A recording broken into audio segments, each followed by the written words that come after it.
নেশার কারণে ধ্বংস হচ্ছে সমাজ, ধ্বংস হচ্ছে জাতি, ধ্বংস হচ্ছে ছেলে মেয়েদের নিজের জীবনের একটা বাতি। আসলে এই যে নেশার মাধ্যমে পুরো একটা সমাজ ধ্বংস হয়ে যায়, একটা দেশ ধ্বংস হয়ে যায়, একটা পরিবার ধ্বংস হয়ে যায়।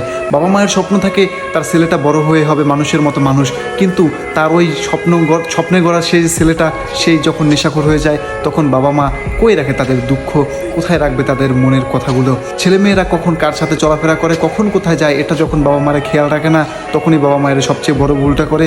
ছেলেমেয়েরা যখন খারাপ সঙ্গে চলে যায়, তখন ছেলেমেয়েরা বন্ধুবান্ধবের পাল্লায় পড়ে দুই এক টান সিগারেট খেতে খেতেই একসময় বড় একটি নেশার জগতে তারা চলে যায়। যখন ছেলেমেয়েরা নেশার জগতে চলে যায়, তখন চাইলেও তাদেরকে ফেরানো পসিবল না, সম্ভব না।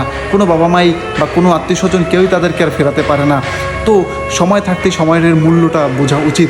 তো বাবা মায়ের উচিত সন্তানকে যেমন তারা জন্ম দিয়েছে, সন্তান বড় হওয়া পর্যন্ত, মানুষ হওয়া পর্যন্ত সন্তানের পিছনে লেগে থাকা বাপ মার দায়িত্ব। তো ভিডিও